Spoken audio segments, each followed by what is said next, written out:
See what happens. And it should be, you check Facebook. I'll check Facebook. See what's happening here. Theoretically, we are broadcasting, so welcome to Technorama. This is our pre-show where we make sure everything's working. And sure enough, it is working. So mute the laptop, bring up the full screen, and we have somebody already joining us. Thank you very much. Let me go and share that as me. So let's do a quick share. Share to all your public. Yeah. And I'm going to make sure that YouTube is also broadcasting. YouTube is broadcasting. So the technical bits are out of the way. I don't remember when I hit the record button. Except for me muting you.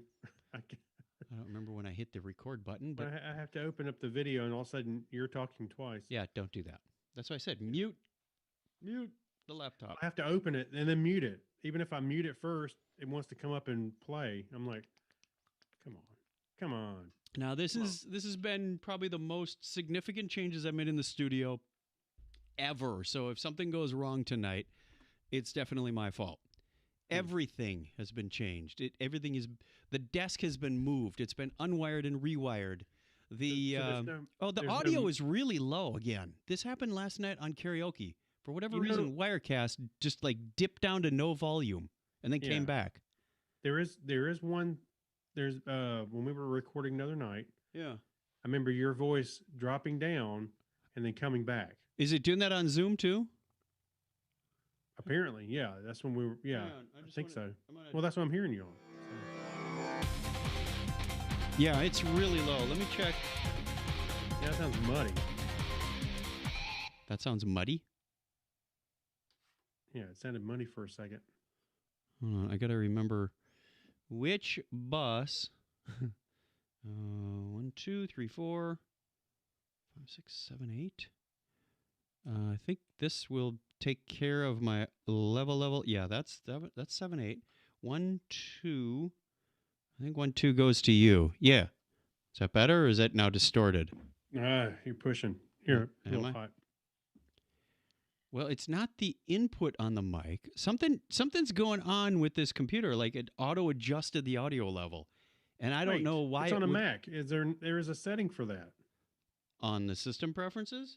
I think so. Is there I not? have never seen it, but it's completely possible. Let's see. Audio. Sound. Input. No. Check. It's only reaching about half, and the output volume, input volume, output. No, there's nothing on the system preferences that would do that. Okay, maybe I'm mistaken, but I thought there was. Maybe a long time ago. I don't know. Level. The input is like really low, considering what I'm throwing at it. Yeah. Let me just boost it up a little bit. Hopefully, it won't be too distorted. Hey, we got people. Yeah. Dhruv Gupta is watching on YouTube. Hey, Dhruv. He's in India. Okay, well, then I'll apologize about the audio tonight. And I'll keep an eye on Wirecast just to make sure that it's working okay. It did this with karaoke. I'm going to have to figure out what's going on with this because this is irritating. Oh, yeah.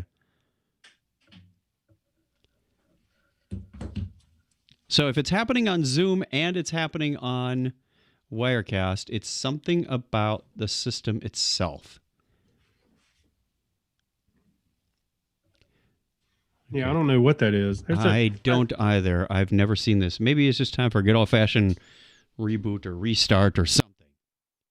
All right. If it looks like it's... What? There. It just died. I know. I mean, I can barely hear you. How about that? I didn't do a thing. I was just watching it and I went... we can't broadcast this way. I mean, we can record our audio. You're coming in fine, and I'm recording to the... Wait a minute. Wait, no, yeah. It's coming out on the H6 just fine. Okay. Audio settings. It's something coming back to me. That's what it is. Oh, there's low, medium, high. Level, level, level. No. Hello, everyone out there. It's going to be a really quiet stream. See, it's starting. It's coming back up now. It is? Mm-hmm. I don't know what would be doing that. Gremlins. Well, Oh, what? No, there it is. Now you're up high. Okay, now it's gone. Drop back down. I'm doing nothing. I mean, I think. Well, if you can't hear me, how can we do a podcast? No, I mean I can hear you, but it's like way down here. Yeah, I know. Really low. Hang on. I want to check one thing.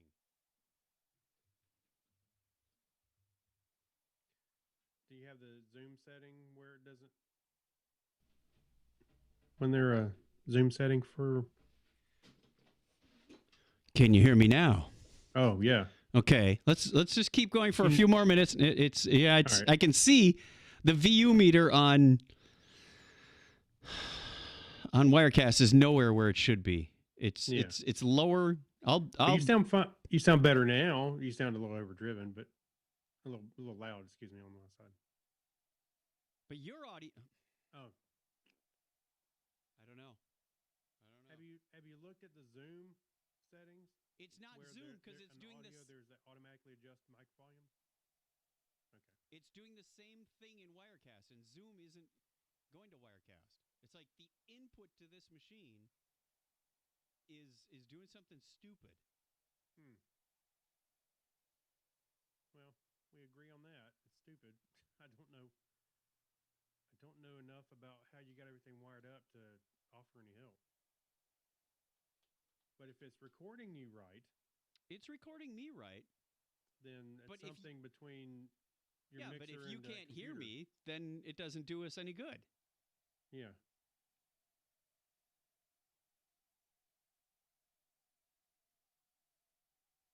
John Miller Jr. says, have you tried turning it off and back on again? If I did that, we'd lose the stream, and we'd all have to start over again. Yeah.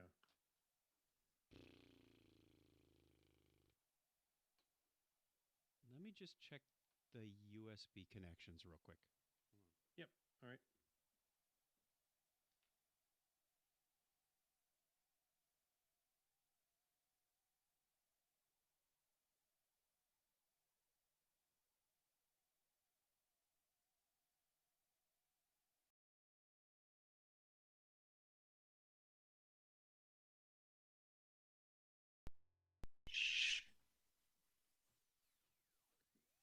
Yeah, Dan, I'm gonna have to keep it. I'm gonna have to keep it down so I can listen to Chuck. Hey, what? No. Hey. Now it's dead. I heard static, like the volume jumped up and then it came back down. No, now it's dead.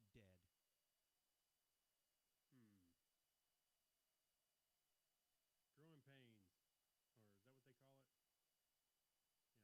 Yeah, I think that's what he's got.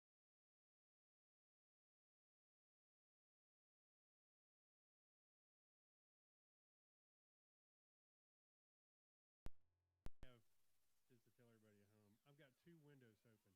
Hello. I got the broadcast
Okay. Are we there yet?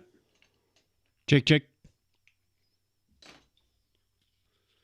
I think that's your webcam stuff. Okay. I'm still hearing your webcam. Yeah. Hold on. Yeah.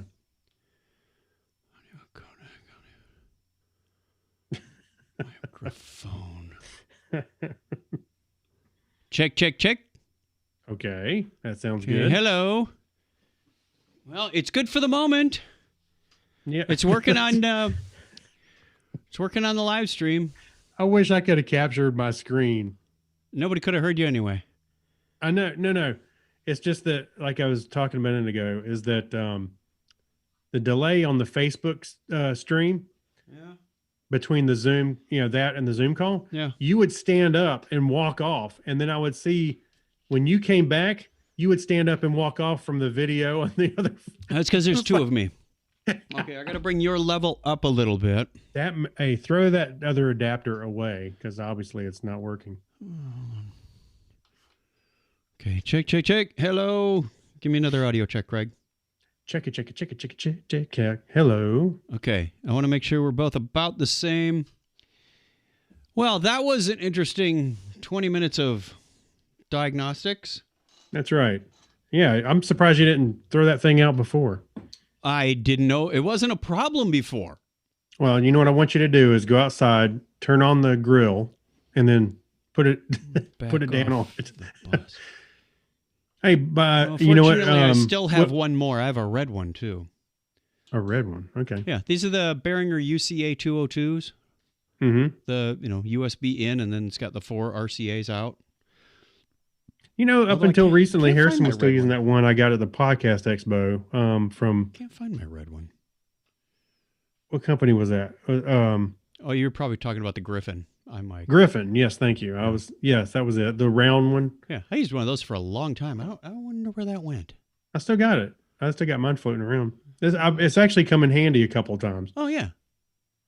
So when we start the show, I'm gonna fill in everybody what I was talking about. I was trying to fill in the time, and I forgot that they weren't listening. They were like, "Why is he waving his hands?" Because I was telling a story. So I'll fill that in early on. Okay. The audio is back. We're going to keep an eye on that monitor or the level. It feels a little low again, but I did back off the bus. No, it's not dropping back like it was. Let me bring it back to Unity. Check. Come on. Bring it up. There we go. All right. I don't want to overdrive it. Is it sound distorted to you? No, actually, it sounds about right. Okay, good. And then at my level, I'm looking at the recording. Mine's a little low. Give me your level again. Level. Technorama is the greatest. There we go. Bubble level. All right. That way, Auphonic won't have to work quite as hard. And then we'll do an audio sample of a sound effect. Good news, nobody. And he whispers. Good startling news, everyone. That'll work. I think we're ready to start the show finally. Yeah, let's do it. Should have started an hour earlier. All right. Sorry about that, everybody. I know that was just a riveting podcast. We got a book for this? Yeah. This is what podcast excellence looks like. Just letting you know. Oh, I'm just glad that didn't happen during a work production. Now it's all sorted, so you're good for tomorrow. Yeah, you'd think. Your audio is coming out on the... Well, I was going to say, yours is on the stream a lot hotter than mine, but... Do I need to back it off or something? I'm not going to monkey with it right now. I'd have to find out what bus it's on second going thought, let's don't test the waters. Well, actually, it's going through aux and 1, bus 2. Hold on. Select. Can I adjust the bus real quick? Yes, I can. aux 1, aux 2, 9. Not really. Never mind. I'm just going to do it that way. All right, let's begin. Not sponsored by Beats headphones. Okay. Probably not. And we start recording in 5, 4, 3, 2. Technorama episode 624. Happy New Year.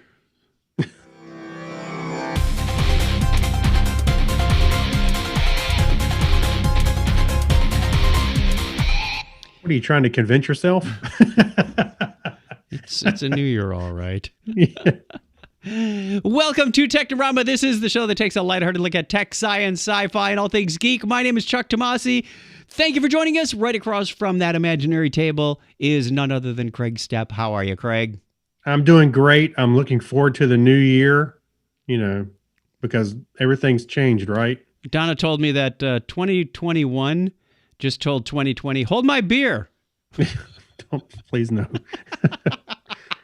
I don't know how you spent New Year's, but I ended up watching Star Trek up until I realized it was like 10 minutes till. Yeah. And I was like, till midnight. So I went downstairs. Harrison came down and Kim was there, and we watched the ball drop. And then we watched about 10 minutes of all of the different New Year's shows, and they all looked stupid because there was no people there. Yeah. Or very, very little. There was nobody in Times Square. Yeah, and I don't know, all the shows just looked so disjointed. And then they had the inflatable Planet Fitness those air things. dancers like you see at the used car store. Yeah. At first I went, who in the world is down there? And then finally they showed it. I was like, oh, it's those stupid things. Oh, well. We, let's see, what day was that? Was Friday. So Friday, no, third. Yeah, it was Friday. Was the first Friday? Mm-hmm. No, the first was Thursday. I don't remember. Thursday. Yeah, the first Thursday was it was New Year's Eve. That's right. So I went to bed about 10 o'clock, and then I woke up about 11:20 because Lisa had come in. Now, I had my earbuds in, and I listen to white noise while I sleep. It washes out. Dogs barking, it washes out, whatever. But I woke up and realized Lisa was in the house. I said, okay, I'll go out and talk. So we talked with Lisa and Grantis, and till the time came around, I was somewhat despondent because I was tired, like I was awake in the middle of the night. Well, which you're either sleeping or laying down for a little bit. And then yeah, you're back. and and there were some people now around here. They light off fireworks, which is totally alien to us growing up in Wisconsin. At first, we thought it was too. Yes. First, we thought it was gunshots. So we went out in the driveway, and there was just neighborhoods, and everybody's lighting up their fireworks. So it was an interesting display. Were you two like my dog trying to get under my desk? No. What's that? Ah! We went out in the cul-de-sac and we kind of enjoyed the view. We would have been nice if we had spent some time walking up the slope of Lookout Mountain a little bit to get a better vantage point. Then we would have seen like across the whole Upper Valley area. But it was fun. I used to like fireworks. Yeah, and I love fireworks until you own a dog that doesn't like them. I used to like fireworks until you try to sleep while everybody's blowing up their yards. There were no less than about 5 houses that caught fire that night. Surprise! What do you think is going to happen? Hey, Dan. Yeah, right. Dan Coyer says there were lighting on fireworks here in Wisconsin this year. Are they illegal there? No, it's cold. Nobody's gonna go outside and light. They light fireworks on the 4th of July when it's nice outside. Well, it was foggy and rainy here. I'm not sure how people were doing that. I try to take the dog out before we go to bed, and the dog hears, and she's trying to go back in the house. I'm like, come on. Friday night we did go to this thing called World of Illumination in Phoenix. You spend like $39 for a carload of people or a truckload of people or whatever, and you drive through this about 40-minute light display. And it's, you know how people decorate their house and they play the music? Mm-hmm. Imagine that like times about 100. You got Santas and you got singing things. It's all to the same song. So you turn your radio to whatever it was, 89.7, and you hear the music and the lights are going off. Well, Donna had brought some of those quote unquote 3D glasses that have the diffraction grating in it that makes the rainbows. Right. We used to get them at the fireworks show and the baseball game when we lived in Appleton. And the fireworks are really cool because you get like 4 times as many fireworks. Well, we put these on and we're going through. I'm trying to drive and there's like 15 colorful Santas going off singing to me. The colors, man, the colors.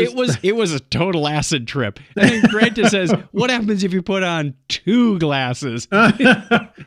Invert one. And we put them up in front of our phone and videoed a little bit of this stuff. So I'll post that. I go, oh yeah, this was the acid trip car ride. It was. I had them sort of half up and half down, like the world's craziest bifocals. I mean, we're only going about 2 miles an hour, really slow. In fact, we were stopped most of the time. So when I needed to drive, I just tipped my head up. And when I wanted to watch the light show, I tipped my head down. It was a lot of fun. Gosh. And Lisa wasn't there because she was working, but Grantis was like, wow. That's funny. It's so funny. That's what you need a video of, is him going, wow, man.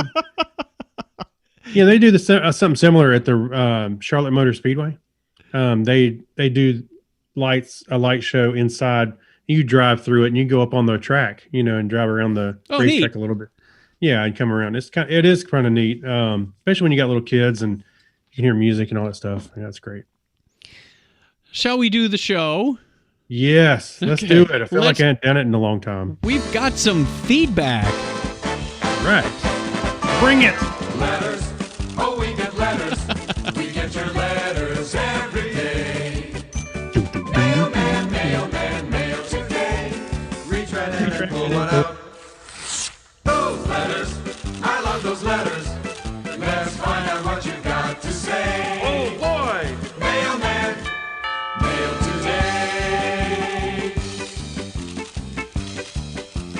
All right, we have a letter from Megan Enlow, the podcast junkie. I think you spelled her name wrong. You forgot the L.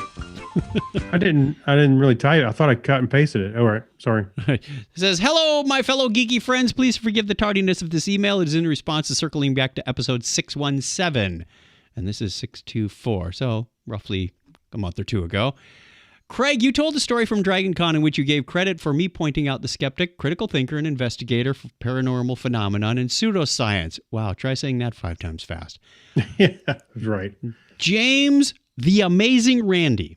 Okay, you said that she pointed him out. She says, I remember it very differently. Oh, okay. This might be the sober person's story. You know what? My reality is not always the right reality. No, it's always interesting to get 2 different people's stories. Well, here's Megan's story. A bunch of us were sitting at a table, and you were across from me. You looked up and greeted someone directly behind me. Something in your face or tone of voice made me think I should turn around to see who it was. Right. My fangirl brain exploded.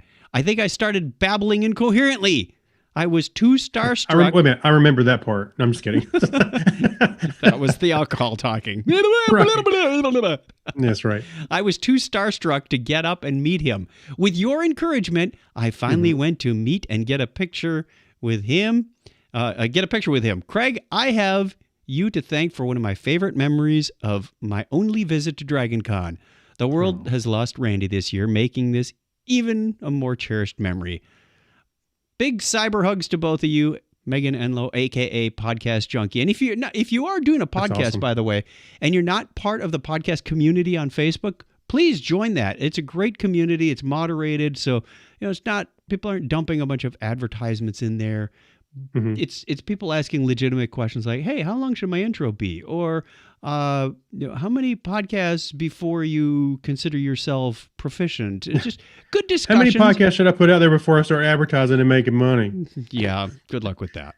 Hey, I will say this, that this is the kind of thing that makes me excited to, as my hobby as a photographer, is that I've gotten to where I there's certain things I do to encourage people. Hey, get together, like, I say things like, get together like you like each other, or just to get people relaxed and take a picture. And that was the kind of thing I do remember just saying, trying to tell her, go up there and let's take a pretend, and encourage her to take a picture. Pretend you like each other. I usually say that to married couples. Well, you know what? I said, there's these 2 sisters, they're twins and went to high school with them. At our reunion, they were at a table and I was kidding with them. I said that thinking they would get the joke and go, we're twins, right? And I'm like, yeah, I know. That's why I said get together like you like each other. All right, let's take a look at our question of the week from last episode. It said, what is your geekish wish/prediction/hope for the new year? And Craig, I assume you will take the Technorama page, and I'll take my page. Gary Lindros says the same thing it is every year. Jetpacks. I thought he was going to pull a pinky in the brain. Same thing we do every year. Try and take over the world. Tim Celine says better 3D scanners to digitize broken parts, fix them in the computer, and print them out and print out spares. He says his first idea was better 3D scanners to copy broken parts. But what for do I need more broken parts? Good point. Good point. Why do I need more broken parts? Scott Tyler says transporters. Hey, there was a story about that this week, actually. That means I get 1 point for next year's topic is Trek, because I said there will be another. Oh, wait. No, we've already had some transporter technology. Yeah, they did a quantum transportation actually for computing. Okay. Dan Coyer said, thanks, Dan. Better calendar to know if Technorama podcast is live tonight or not. Oh. So, yeah. All right. You know what? I'll take that. We'll take that. Well, we do have a Technorama calendar out there. We do. That shares and on you know this what? day in history. We could put that on the on that calendar. And you know what? If we're going to be live, if we're going to cancel, maybe we just put the word cancel or so they know. You know what? I'll work on it. Well, yeah, we can work on that. That's easy enough. Let me put it in my task manager. Here we go. Done. Well, you can subscribe to the page. It'll tell you when we are live. And the YouTube channel will tell you when we are live. We should update the calendar better. And I'll have the live dates on there. And if for some reason we cancel it, I'll edit it and put the word cancel in, and you'll know that way. Okay. Not necessarily just delete it, but Thank you, Dan. Yes. Thank you, Dan, for something else to do this year. What else do we have? Jack Mangan wants a battle mech. That would be nice. Okay. Sweet Steve London says, me getting myself a 3D resin printer, CNC router, less no or low code. So, a resin printer. Those are the ones I've seen on YouTube are awesome, and I would love to have one. The pieces that come out of it, they're all smooth and stuff. It's they don't have the the resolution lines on them. So. Yeah. Let's see. One more. We'll do Mike Wills says Starlink Internet. Yes. I think that you have the same wish on that one. I need that one. I need it. Yes. All right. We'll ask another question at the end of the show. In the meantime, let's push that button. Another letter from our listener Dave. And go right into the history. On this day in history for January 6, 2021, this is the 6th day of the year. I love January because there's absolutely no counting and math involved. Yeah, that's right. There are 359 days remaining because the computer did the subtraction for me. It was on this date in 1838 that Alfred Vail and colleagues demonstrated a telegraph system using dots and dashes. This is the forerunner to Morse code. Okay. Wow. Forerunner. Okay. Also on January 6, 1847, Samuel Colt obtained his first contract for the sale of a revolver pistol from the United States government. Ah, the Colt. He made a gun and, we'll take one. We've got a customer. Yeah. Also today in 1912, I think that's how ServiceNow started too. Yeah. I'll take it. That's right. Contract. Also today in 1912, German geophysicist Alfred Wegener first presented his theory of continental drift. That's how long. I remember my dad saying he learned about continental drift, and it was a radical idea when he was in school. Wow. It was also on this date in 1930 that the first diesel-powered automobile trip was completed from Indianapolis, Indiana to New York, New York, New York, New York, New York. New York. 74 years ago today, Pan American Airlines became the first commercial airline to offer a round-the-world ticket. Wow.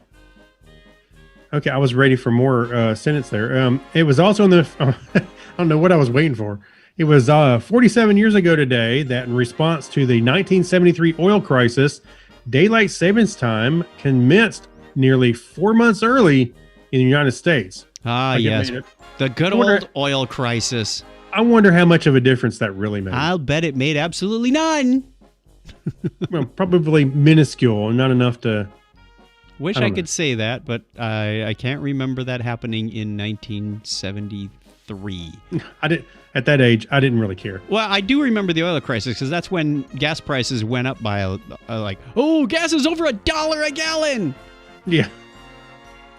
Happy birthday goes out of this date to French martyr and Saint Joan of Arc, born on this date in 1412. And born January 6, 1561, Danish mathematician and physicist Thomas Finke.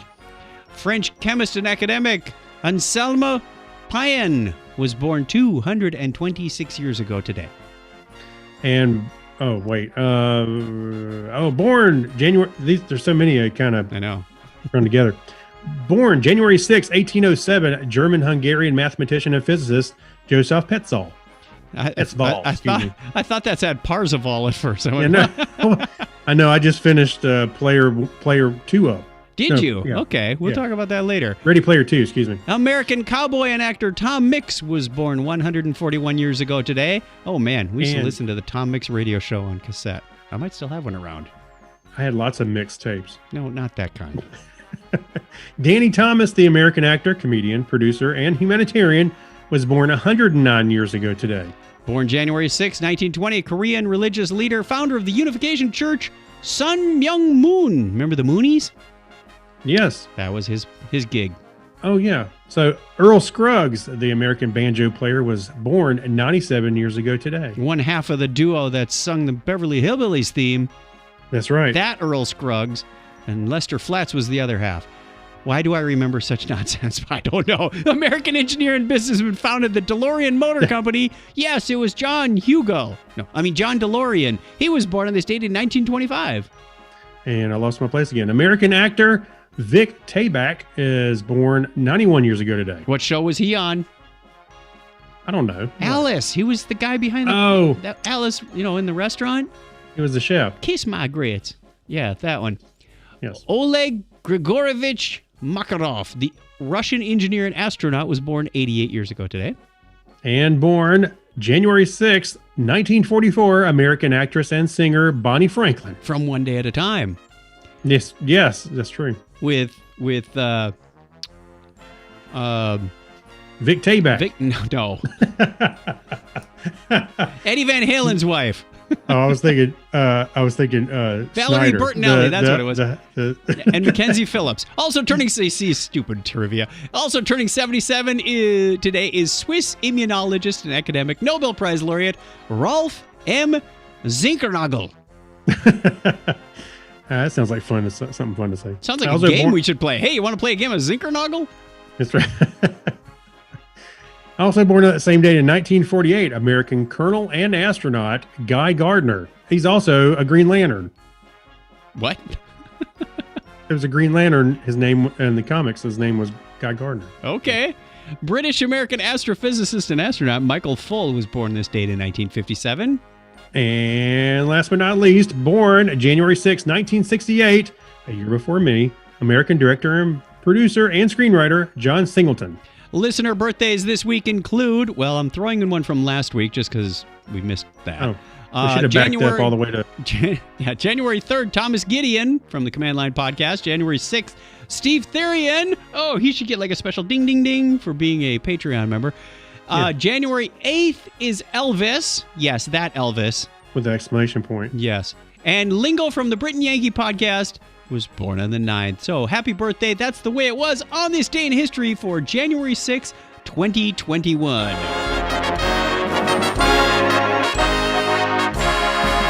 If you want to get your name on the birthday calendar, you know what to do. You go over to whatever that did to the show notes. I hate it when I'm on the wrong screen. You forgot where to go. I pushed the right button, but I was on the wrong app.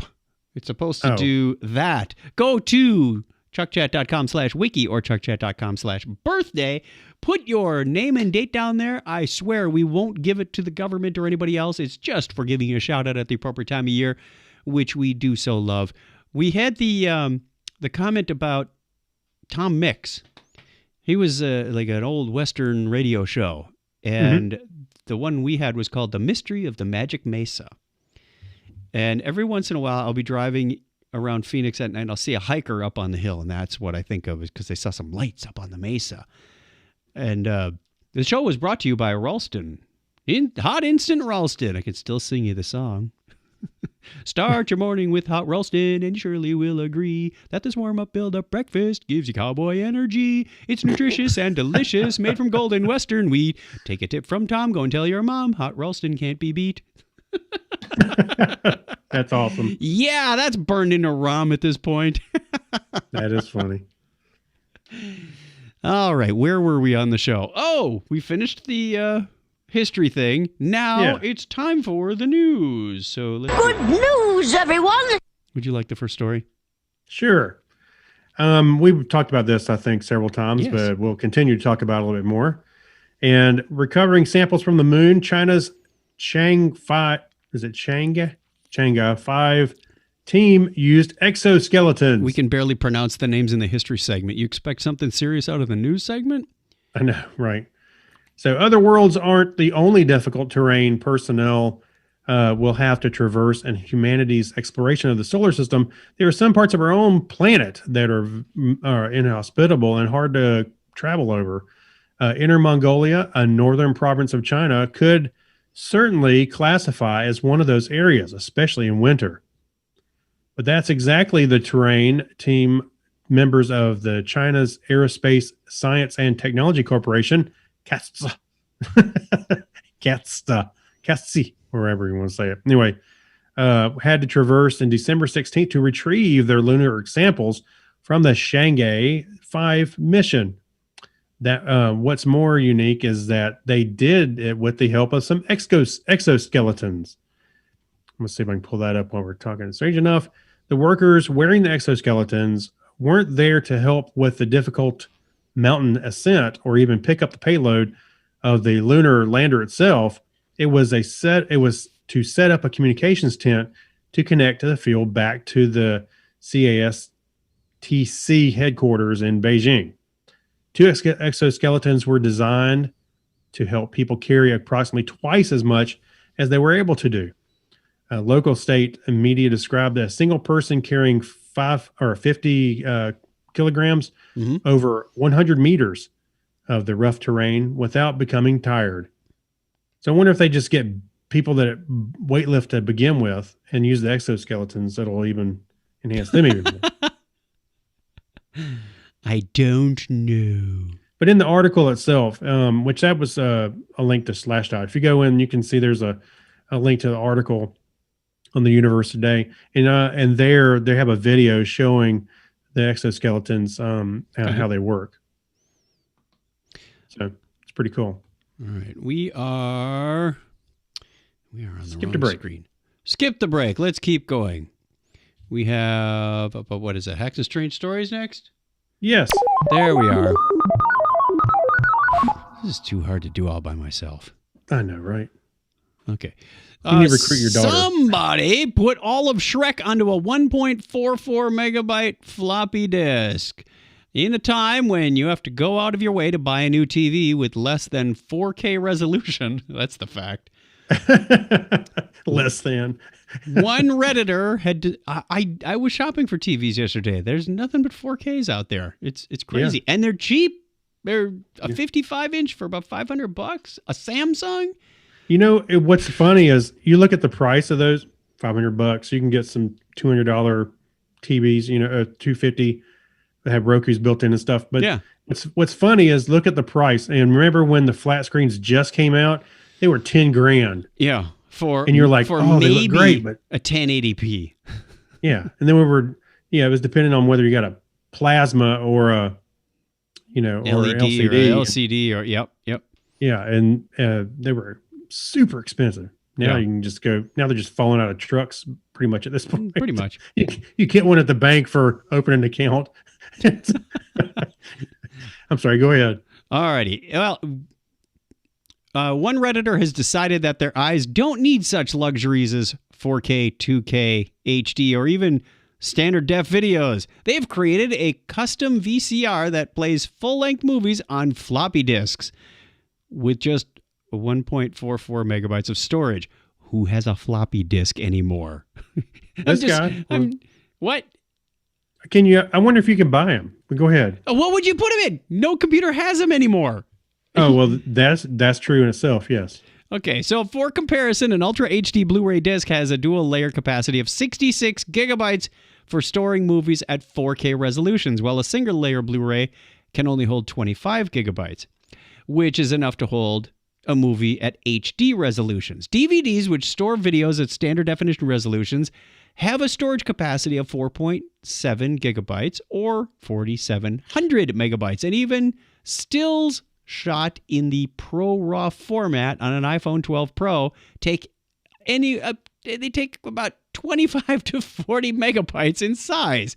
Trying to squeeze a movie that runs 90 minutes into just 1.44 megabytes seems like an act of futility. But when has that ever stopped anyone on the internet from doing anything? Well, Greedy Paint's accomplishment, if you want to call it that, is actually a two-part hack. The most important piece is a custom X265 video codec that crushes video files down to resolutions of 120 by 96, running at 4 frames per second. This looks like a crappy 1980 security camera. It does.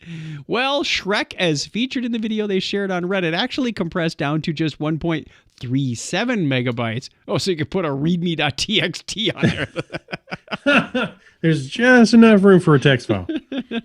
Including the film's audio, which, as you can probably expect, is much of a chore in the viewer's ears as compressed video with their eyes. The animation they have on here also has like a VCR overlay on it, so it says SP in the upper corner. Oh, yeah. It has the date, and it is going jerk jerk jerk jerk jerk jerk jerk jerk. But when I saw that, I was a little confused because I was like, "What am I looking at?" This now, is the world's monitor? crappiest animated GIF I've ever seen. Yeah, but hey, you know what? As soon as I saw this, first thing in my mind was, why would somebody do that? The second thought is, well, if he can do it, why not? So, yeah. When they show the animation, it almost looks like some of the prototype videos where they're practicing with the renderings. Like, this is how he's going to move through the forest, and and then you see it go horribly wrong, and Donkey's jaw gets big or something. Yeah, yeah. That's what that reminded me of. It's like, whoa, this is really messed up. Yeah, that's pretty. I think it's kind of cool though. It is fun, and it was a hack, so we're going to cover it in Hacks and Strange Stories. Hey, what else are you going to do when you're in lockdown? At Christmas, on time off. Yeah. All right, what else have you got for us? So over on Ars Technica, there's this Teddy Ruxpin thing. So, oh God, the creepiest teddy bear in the world. That's right. So brace yourselves. All right. So it's been 50 years since Captain Kirk first spoke commands to an unseen, all-knowing computer on Star Trek, and not quite. Well, it's been more than 50 years, but it's not quite as long as since David Bowman was serenaded by Hal's 9,000 rendition of A Bicycle Built for Two in 2001: A Space Odyssey. Okay. While we've been talking to our computers and other devices for years, we're only beginning to scratch the surface of what's possible when voice commands are connected to artificial intelligence software. Meanwhile, we've always seemingly fantasized about talking to toys, from Woody to Buzz and Toy Story, to that creepy AI teddy bear that's tagged along with Haley Joel Osment in Spielberg's AI, which I just watched that last year, I think. Again, well, most people aren't dreaming of that teddy bear, so to speak. And ever since the Furby craze, toy makers have been trying to make toys smarter. They've even connected them to the cloud with predictably mixed results. So naturally, this one picked up a knife and started chasing the little. No, I'm kidding. Alexa, Please buy me. Here's Johnny. Yeah. Famous serial killers. Anyways, naturally, I decided it was time to push things forward, and I had an idea to connect a speech-driven AI and the Internet of Things to an animorphic, Animatronic. Animatronic. No. Anamorphic. Anatomically correct. Animatronic. Huh? An anatomically correct bear. Whoa. Hey, for a bear, he'd have a big snout, big teeth, claws. Animatronic bear. Okay. So all the better to stare at his lifeless, occasionally blinking eyes of the singularity within itself. Ladies and gentlemen, I give you Ted Lexa. I gutted 1998. When should I remind you? Nice. When should I remind you? Hey, Alexa, cancel. Here, I'm gonna play a little bit of this. I'm gonna fast forward into here. Let's see. We're running inside Teddy Ruxpin's head to move He's getting our Arduino with the USB port and Come on, way I to want to hear really the board. I want to hear it. open the pod bay doors. He does nothing. I'm sorry, Dave. I'm afraid I can't do that. Okay, the bear is talking while Alexa is going. So it looks kind of disturbing, like he's having open heart surgery with this Arduino on his chest. he's wearing a CPU on his sleeve. Yeah. Anyway, go check it out. There's code on there and there's videos. But basically, he put Alexa in a Teddy Ruxpin. What else could you put Alexa in? Because they've put it in just about everything else. There's actually a what did I see? Well, there was a Billy Bass on there too. Yeah, that's nice. They've got a little kit that lets you connect your phone to Bluetooth and then that to the car, so you can put Alexa in your car. Yeah, I've seen those little device. Yeah, you just pop it in. Yeah, I was not really making a wish list, but I was checking out the landscape of technology in Best Buy while Donna was in the ladies' room on Saturday. You were making a wish list. Who you feeling? Well, I also had to check out the price of a couple of things that I'm going to need here in the studio. So we are. Would you want Alexa in your car? I mean, not really. I don't. You're kind of invested in Alexa at your house. I am, but I don't really need it in my car. I mean, I guess usually in the car, I just tell the phone, "Hey, Google, what's the answer to this?" Yeah, stop. Sorry, everybody who was listening to this. Yeah, I use Google Assistant in the car all the time. What do we tell? I think it works. I think it works, pretty well in the car. You just back up, I guess. Okay, there we go. All right, we have one more from the Hacks and Strange Stories before we go on. A blackboard becomes a tidy pen plotter. Sounds intriguing. Let me make the font size just a wee bit bigger for my old eyes. Printers are all well and good, but they're generally limited to small paper sizes and use expensive ink. If you instead want to produce art on a large scale, a plotter can be a great way to go. These days, such a build is quite easily approachable thanks to the broad DIY, CNC, and 3D printing communities. If you didn't understand any of those words, you're on the wrong podcast. That's right. The plotter consists of a pair of stepper motors driven by an off-the-shelf Ramps 1.4 controller and an Arduino Mega 2560. The motors are mounted at the top corners of the blackboard and move the pen holder via a pair of toothed belts, counterweighted for stability. The pen holder itself mounts a simple permanent marker and uses a servo to push the holder away from the paper for retraction, rather than moving the pen itself.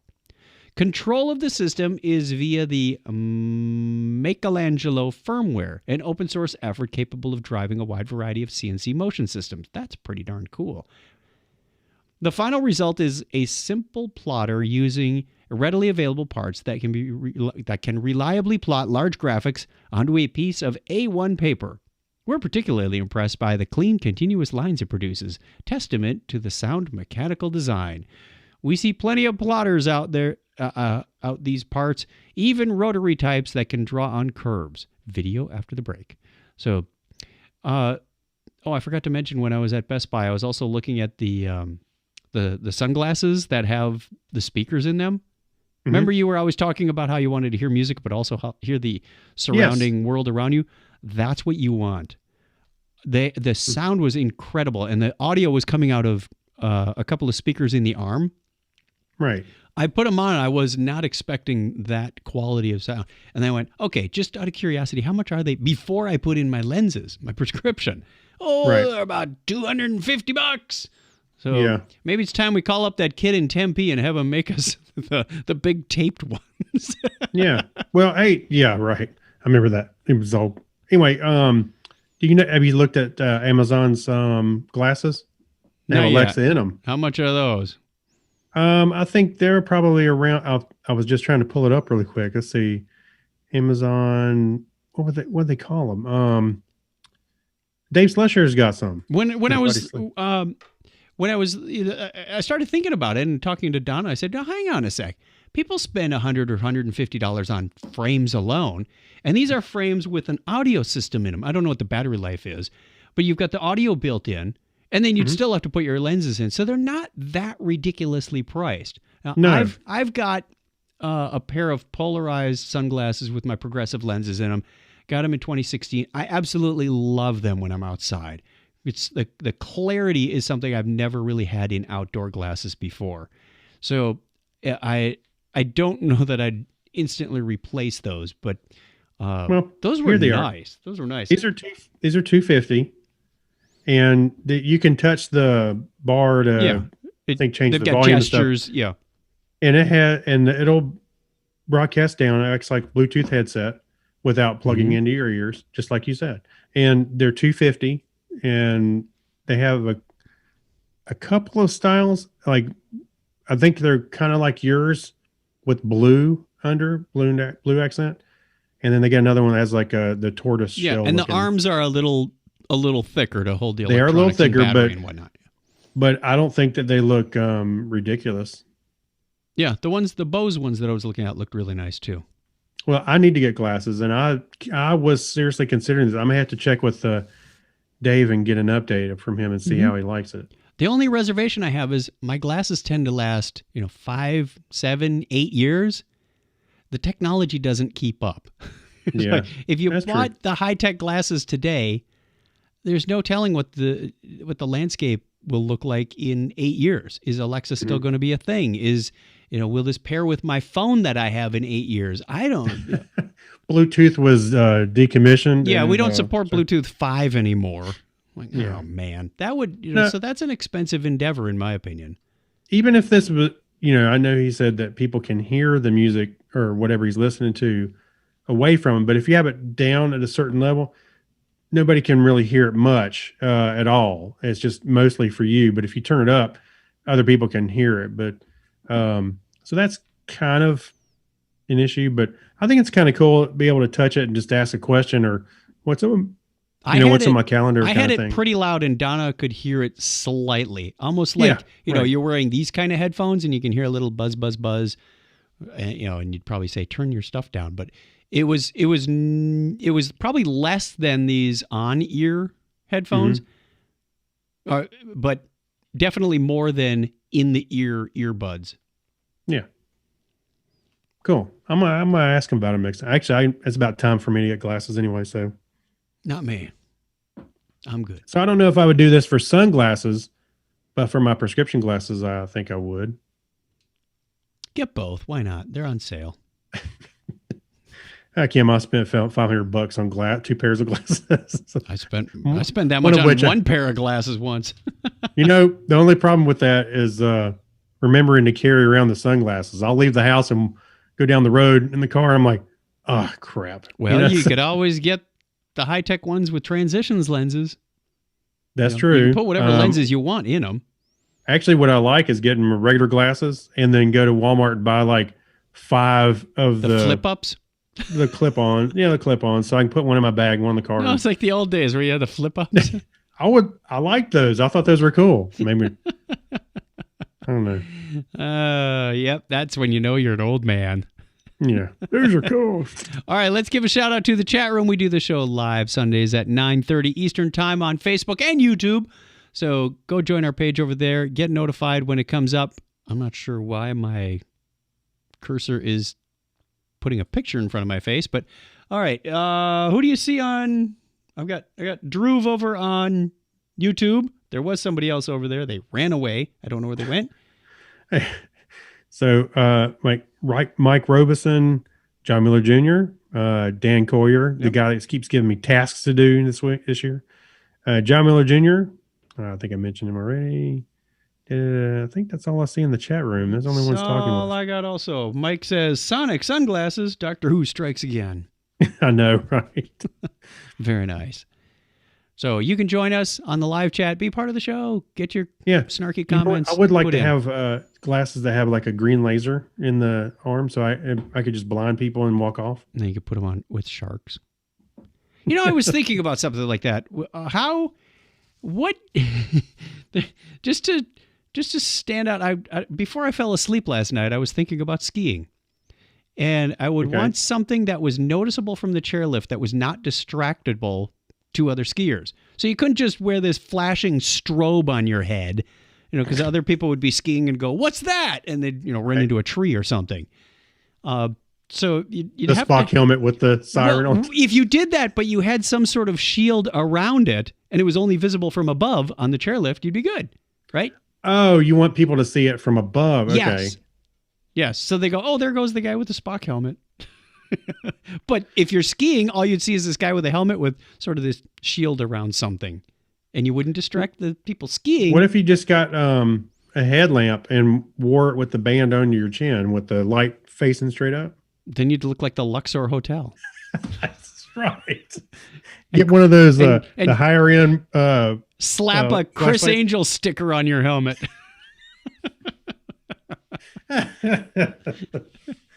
Oh boy. Someone needs to go to Vegas again real soon. Yeah, exactly. Let's move on to Remember When. What color was the button for this? Green. There we are. Do we need to color code our sections now? No. Okay. Oh man, this looks familiar. Go ahead. I don't usually do Happy New Year's posts, but given how well 2020 went, I thought it was appropriate to start 2021 with a whimsy post.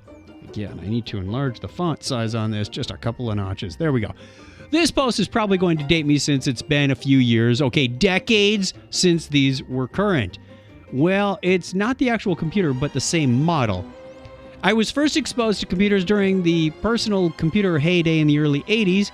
Back then, my school had two computers, one Trash 80 Model 3 and one Sinclair ZX81. Not sure where Craig just went. Maybe he'll call back. Where'd your audio's out. Check your mute button. I was trying not to embarrass myself. I was sneezing. Yeah, and I see. You turned your camera off. Yeah, thanks for pointing it out. Well, the whole screen, because I don't have, I've got Zoom set up to take the non-video people out. Here. So all of a sudden it's like my whole screen. Excuse me for a moment. Yeah, there you go. do that, because otherwise you just totally destroy the whole video format. Okay, anyway. This author was telling about their Trash 80 Model 3 and their ZX81. The ZX81 was used to teach pupils rudimentary programming. I wouldn't be surprised if one of the teachers actually built it from a kit, as that was the cheapest way to get one. Keep in mind that I grew up in Europe, where computers like the Apple II were very expensive and didn't gain much traction in the education field, or with hobbyists either. Yes, there were some around, but you saw a lot more VIC-20s, C64s, and Ataris. A lot of schools, including mine, bought European-manufactured computers like Sinclair's and later Amstrad, Schneider CPC 464s. Wow, there's a legacy model. I know, right? I don't even remember seeing one of those in the Computer History Museum, but I'm sure they were there. Either way, I probably watched too many retro computing videos on YouTube and ended up finding a Timex 1000 on eBay. For those not well versed in personal computing history, Timex sold variants of Sinclair computers in the U.S. Here it is in all its glory, and we got a picture, and that is a terrible keyboard to type on. Oh, it was like an early membrane keyboard. Exactly. But that's what it was. He actually bought this computer a couple of years ago between a house move work and a bunch of other projects, it mostly sat in its box. It is very clean and doesn't appear to have seen a lot of use. I'm hopeful that I'll be able to get it up and working with minimal effort. If not, it's a cheap way to polish my soldering skills. As the ZX81 only came with 1K of RAM. 1K. Hey, you can't even put that Shrek movie on there. No. You can't even put a one. No. That included the video RAM. There isn't much that you can actually do with one out of the box. Fortunately, this one came with a humongous 16K RAM expansion that connects on the back. Ooh, someone got the upgrade. Those expansions were notorious for causing involuntary resets. If you looked at the computer funny. They actually connect straight to the motherboard and are only held on by the connector itself. So any movement is, well, not great. Also, I guess the warranty's run out. It shows a picture of the 90-day limited warranty. Yeah. That's funny. This is the computer. I was trying to find as you were talking about, I was trying to find the cover. I thought it was Popular Mechanics that I had a copy of, and it had this on the cover of the magazine, and that thing just captured my attention. I know the keyboard probably sucks, but I always thought, wow, that is really cool. It's flat. There's nothing to it. I was thinking this is like the future kind of thing, Yeah. And it really sparked my interest in computers, seeing this thing. So I never owned one, but I've known people that had the Timex ones. And I, of course, grew up on a 64. I belong to a group on Facebook called Vintage Unix Machine Enthusiasts. Yes, where they show. I think did somebody invite me to that? I think I did. AT&T, Suns, SGI's, DEC, HP, the Next, IBM. People get these. I think my favorite was the Big Sun. It wasn't a desktop. It was like one of those cabinet-sized ones. Yeah. Only it had been turned into a taco cart. Someone was making street tacos out of this thing. Like, and it still said "Sun" on the side of it. It's like, that was so sad. It's like, I think I did see that. The only value that thing had anymore was the sheet metal. I was looking for that group. They had a couple of different posts. I was going through the Facebook feed, and I saw a CRT go through. I went, wait, why would somebody post that? And I went, oh, that's right, the vintage group. They had all kinds of, especially Sun, a lot of old Unix stuff I see pop up in there too. Well, it's funny because someone will take an old machine and say, hey, does anybody still have the CDs for this? Or they're looking for that. Sometimes you'll see people running software on these that never was meant to run on these things. Like, hey, I got Adobe Photoshop 3.0 running on CDE through. I'm like, what? I thought I needed a hobby. At least my hobbies are, presenting some current value, but hey, it's fun. I did have a lot of those workstations in my basement at one point.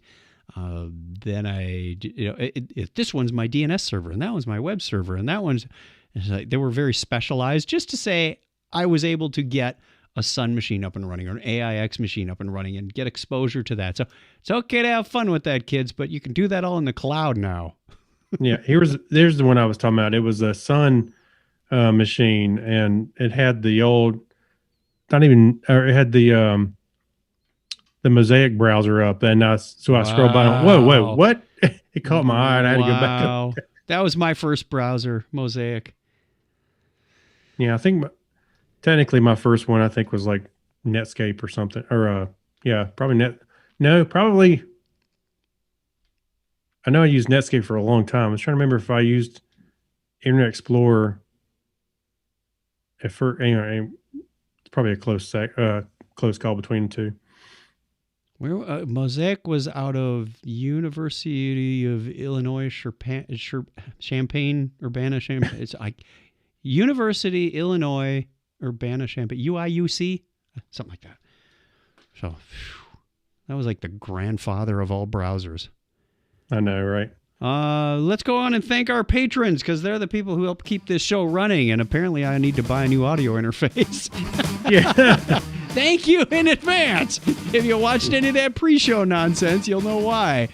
Thank you to Alexis Duran, Amber Elstad, Amy Bowen, Avner Braverman, Ben Vaughn, Brian Brown, Chris MC, Dandy Man. Yeah, he should get the special. There you go. It was his birthday, too. Happy birthday. $75. Danny Mortensen, Dean Jensen, Denise Inglis, Gary Lindros, Harold McKinstry, John Clifford. Thank you, John Noble, Jorga Schrauen, Christina. Isn't Christina still in Thailand? Probably. Probably. Kyle Nishioka. Call us and let us know. Yes. It is. It's still International Call Technorama Month. All year long. Because 2020 did so well. That's right. It's still November. I think member number 1 was Kyle Nishioka. We should put these in the order they joined. That way they get, like, ranking instead of alphabetic.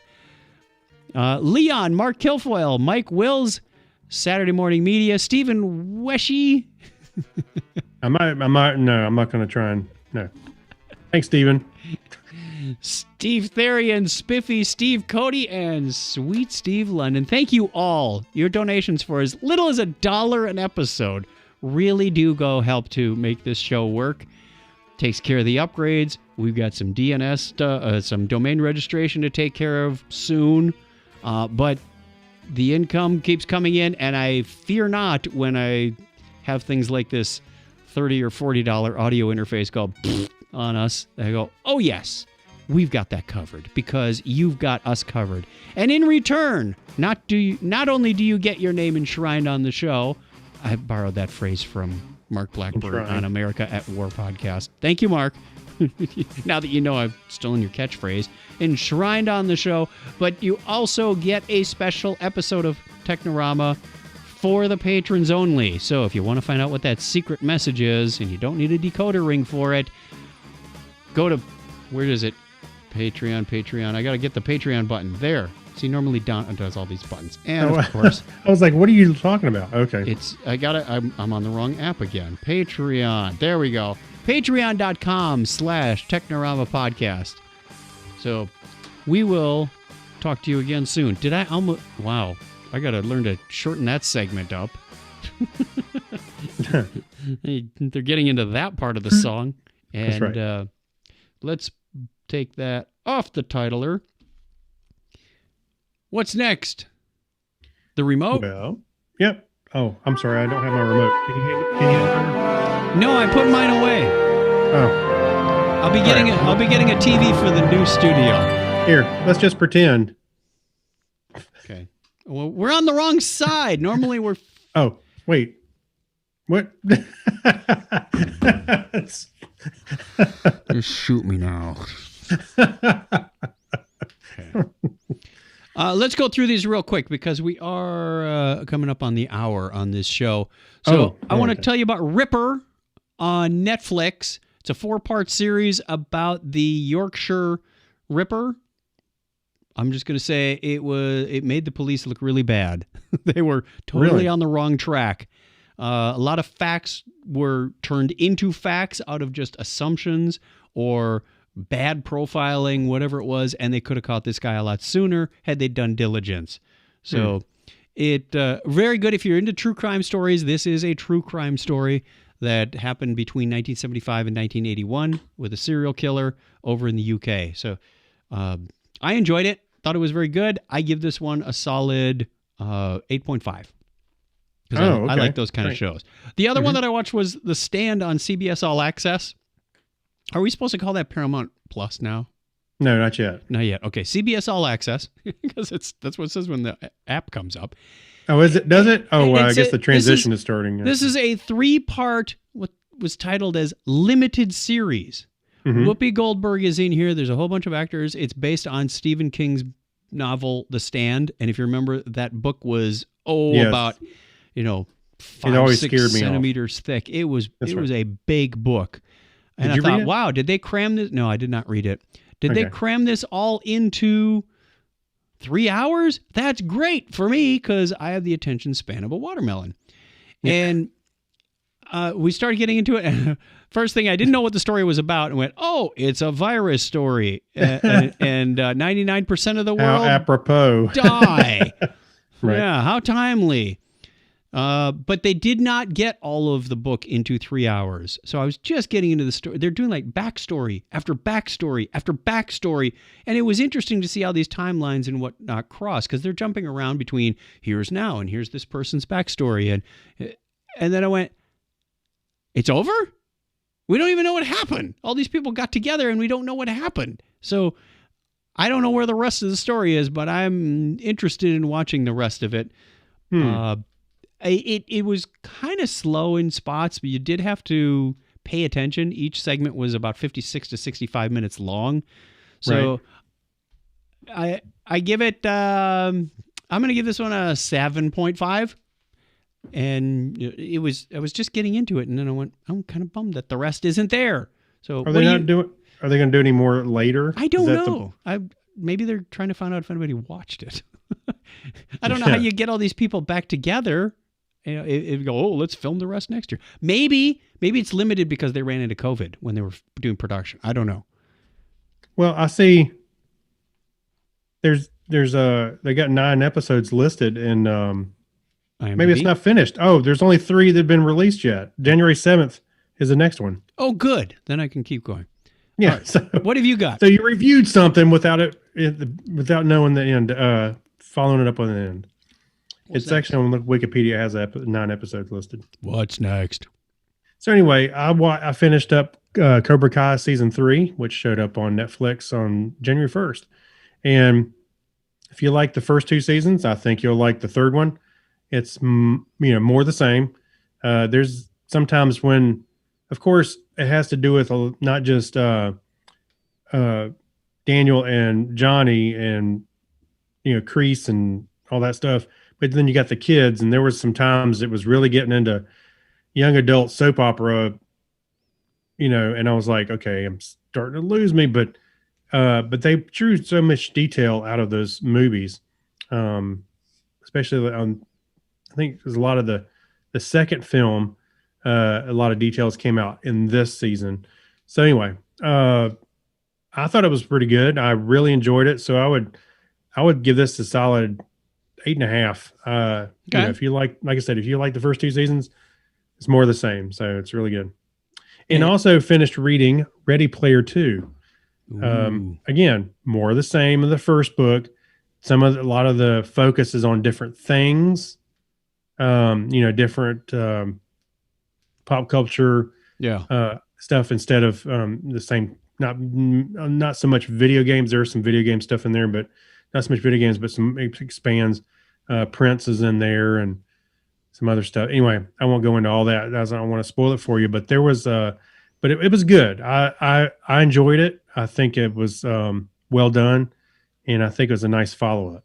Now, if they do a third one, as soon as you see the end of the book, you'll be like, "Oh, I know exactly where they're going with this." So, or where Ernie Klein is. So I don't know if there'll be a next one, but I enjoyed Ready Player 2, and I think you might as well. What was it? Oh, I referred. I remembered that we had interviewed Ernie Klein 8 years ago, on Technorama. Yep. And I kind of went back and listened to the interview, and I shared it with some people at work. And, I had somebody, I was trying to, sorry, I'm having a brain fart there for a minute. I shared it with Stacy, Stacy at work. Mm-hmm. She at first didn't like the book as much, Ready Player 2, because she thought it was ridiculous how much their life depended on knowing all this pop culture stuff, right? Mm-hmm. I was like, yeah, it's a ridiculous premise to a point. I get it, but at some degree, that's their history, when in the future. Anyway, so she listened to our interview that we did, and she came away. She went, "Oh, okay, I like it better now because when Ernie said he thought it would be fun to see how people would deal with having to know all this stuff." Then she said, okay, maybe he didn't think it was rooted in some kind of reality. Just it would be fun to do it, and she had a different light on it. So I was happy that our interview actually did that. So if you Anyway, didn't if you like the wa- book, go listen to our interview, and you probably like the book better. That's the moral of Yeah. the story. And anyway, I'll put a link into the interview if you want to go back and listen, Okay. or you can go search for Ernest Klein on our website, and you'll find it. Alrighty. And what do we have next? I gotta get my keyboard. We are Media Corner. This is You know what is this? Let's skip that All right. and just go into the Greek library. I'm gonna just give you the title: 22 facts you never knew about Wikipedia. There you have it. All right, the link will be in the show notes. You can go check it out. Go over to chuckchat.com/Technorama. I need the desk bell. I don't have it there. These next couple things in the geek library. You gonna play music, or you just want to go into it? It's short, sir. Why not? Woo! Okay.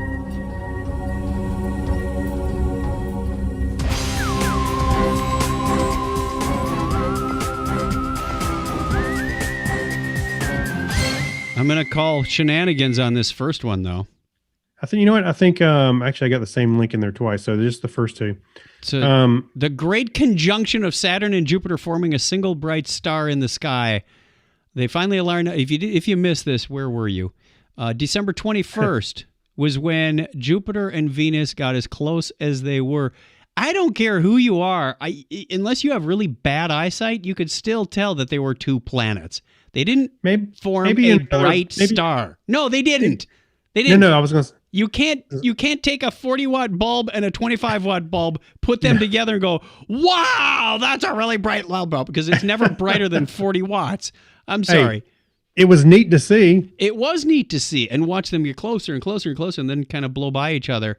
But yeah, they did oversell it a little bit as the brightest star. It was you can discern 6 arc minutes in your eye. It's not that hard. They were about as close as the two stars, but brighter in the bend on the Big Dipper.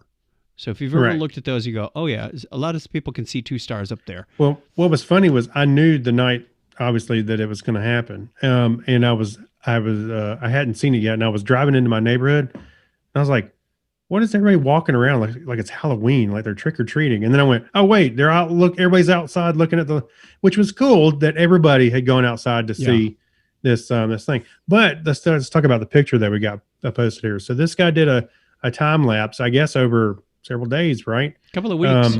Yeah. Huh? Yeah, he did over several weeks. And this is you can see them coming in a V pattern to where they actually coincide each other at the bottom. And I thought that was a neat picture. And I remember you had replied to me and said, well, that is neat. That is a cool picture. Yeah, I've seen some pictures with the moon and over time, like when there's an eclipse. Really cool stuff. This ranks up there as one of the cool ones. So let's go to the next picture. And this is I saw this on the Earth space porn, Reddit space porn. That's exactly where this Oh, okay. Yeah, that's where it was. Because it comes up on my phone. I have an app called Musée. I think you pointed me to it. Yes. And this came up, and I'm like, what? It looks kind of like an audio waveform. It does. Or a tissue pattern, or like a cross section of somebody's muscle or something. It's like, what is this? Well, buried down in the comments, the guy talks about how he did it, but what it was basically a pinhole camera in a can. Was it a can? And he had it attached to a tree, and he left it there for 1 year, so you could see all of the sun coming up and down, up and down, up and down, all throughout the year. Where did the color come from? I don't understand that. It's like bluish on the bottom, then orangish in the middle, and yellow-green on top. And it's not a spectrum. It's like there's a definite band where it changes. Moon, maybe part of that's moon. I don't know. You can tell there were some cloudy days because there's gaps in there. Yeah, there's some gaps in there. But I was surprised that the film actually did write, hanging out in a year, for a year with all the different weather changes and stuff. Yeah, that's true. There's also anyway, if you're interested in this is a really cool picture. But if you go down, there is somebody. Yeah, there's a link in the comments to another one. This lady had this is the one. The lady had a beer can pinhole camera. She captured pictures for 8 years where the sun rises and sunsets. and you can see it looks very similar except for the colors. Hers looks pretty black and white. I imagine that's because not black and white, but bluish colored. Okay. Anyway, I think it has to do with just being out in the elements for so long. But I was surprised that the ground and the whatever she had it attached to was stable enough to stay still or mostly still for a year. That's pretty cool. I guess small movements wouldn't matter that much if you're, exposing after even for an hour. Yeah, you're right. The small movement wouldn't. It might make the sun a little jaggedy at some point, but over the course of a year. Mm-hmm. All right. Good stuff. If you want to see those, go over to chuckchat.com/Technorama. Episode 624. I knew there wasn't a 7 in here yet. Darn it. Our question of the week we're going to leave you with this time is, it's more of a scenario here. This is a story. God has made you a developer of the universe. Your task is to create small patches/bug fixes to improve humans. What do you do? I have my code automatically delete politics. I format every night. Yeah. Just wake up all fresh and relaxed. Hey, who are you? All the worries are out from the day before. Yeah. Format. Let's take this to the end. Thank you for joining us for the last hour or so. We wish you all the best. Hope you stay safe. If you want to get in touch with us, don't forget, you can call us on the listener line, 707-530-2428. Where's that number? We need that up here. Contact us. Let's make sure we hit the Wirecast button first. There we go. Otherwise, I get weird letters in the show notes. Normally, I do the show notes on a different computer, but like I said, everything's been rewired and shifted around here. So Yeah. I got trackpads in different places than they used to be, so I'm trying to train my brain at the same time. But He thought he made it intuitive. I got to admit, I like it a lot better this way. Do you? Okay. Yeah, this Good. it's a lot more localized. So thank you for getting in touch with us. And technorama@chuckchat.com is the way you can email us if you don't feel like it, like Megan did, and get your email potentially read on the show. Take care, everybody. Stay safe. We'll talk to you again real soon. Until then, give me a binary high five, Craig. All right. 101. Happy New Year. The show has stopped recording. The audio recording is now complete. Please insert disc. Please press the eject button to eject yourself from the cockpit. Eject your floppy now. Hey, what? Your floppy. All right. We're going to stop the streaming and stop the video recording at this point. Thank you, everybody, for hanging out with us, who has been live on the live stream, or if you're watching this later on Facebook or YouTube. Thank you very much. You can join us Sundays at 9:30 Eastern Time, whatever that is in your part of the world. You can do the math and figure it out. I'm going to do it in UTC. I think that's 2:30 UTC, 2:30 p.m. No, a.m. 2:30 a.m. UTC. Yeah. So Drew must be up early in the morning watching us on Monday morning, which I remember when I was in Singapore doing that. It was kind of fun. It's like, hey, it's what's Technorama doing on Monday morning? Right. Right. And Craig was broadcasting. Wow, that was a long time ago, wasn't it? 2006, I think. Oh gosh, yeah. I remember a you. long time ago. Yeah, you were driving in the backwoods of Thailand or wherever it was. Backwoods in Malaysia. That's what it was. Malaysia. Yeah, I'm yeah, sorry. yeah. We had to go through Singapore to get there. Anyway, we're going to record the Patreon show and then sign off for the week. So we'll talk to you again soon.